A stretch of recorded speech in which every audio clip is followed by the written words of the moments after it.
सपने जब टूटते हैं तो आवाज नहीं होती, लेकिन उस टूटे हुए सपने की चुभन सीधे दिल में उतरती है।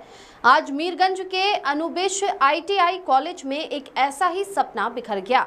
एक गरीब लड़के का सपना जो डीजल खरीदने निकला था, लेकिन रास्ते में पढ़ाई के लिए दिल से बगावत कर बैठा। नमस्कार, मैं हूं रविक्षा शर्मा। आइए जानते हैं कैसे एक बच्चे के सपने की हुई मौत। उस लड़के का नाम है आकाश, गांव सीहोर का रहने वाला है। घर में तंगी है पर आंखों में चमक थी। जेब में डीजल के पैसे थे, लेकिन दिल में किताबों की भूख। डीजल नहीं खरीदा, सीधे कॉलेज पहुंचा और वही पैसे एडमिशन में लगा दिए। ₹10 लेके आया, वो लड़का साथ में आया।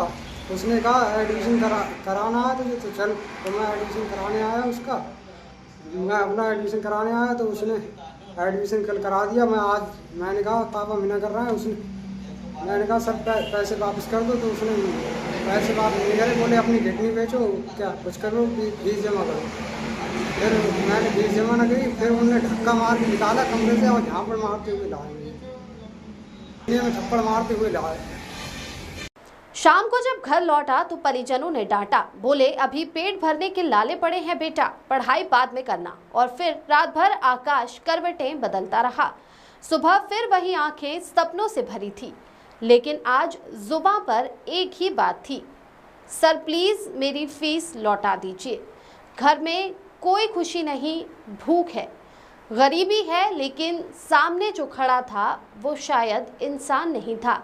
अनुबिश ITI के प्रिंसिपल शरद सक्सेना ने वह जवाब दिया जिसे सुनकर रूह कांप जाए।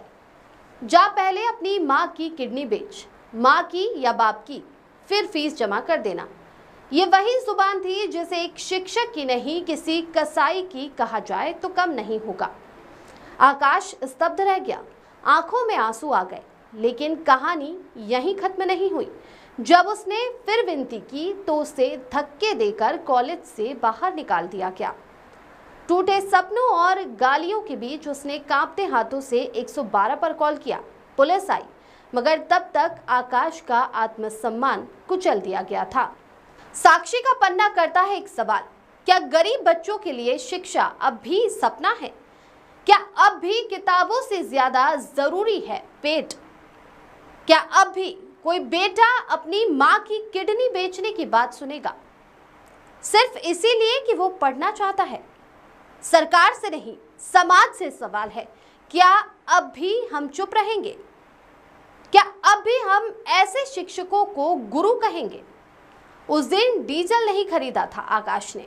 वो सोचता था अब जिंदगी आगे चलेगी, लेकिन आज वो खुद अंदर से बुझ चुका है। ₹10 लेके आया, वो लड़का साथ में आया। उसने कहा एडमिशन कराना है तुझे तो चल। तो मैं एडमिशन कराने आया उसका। मैं अपना एडमिशन कराने आया तो उसने एडमिशन कल करा दिया। मैंने कहा पापा मना कर रहा है। मैंने कहा सब पैसे वापस कर दो। तो उसने पैसे वापस नहीं करे, बोले अपनी किडनी बेचो, क्या कुछ करो, फीस जमा करो। फिर मैंने फीस जमा न करी। फिर उन्होंने धक्का मार के निकाला कमरे से और झापड़ मारते हुए लाए, में थप्पड़ मारते हुए लाए।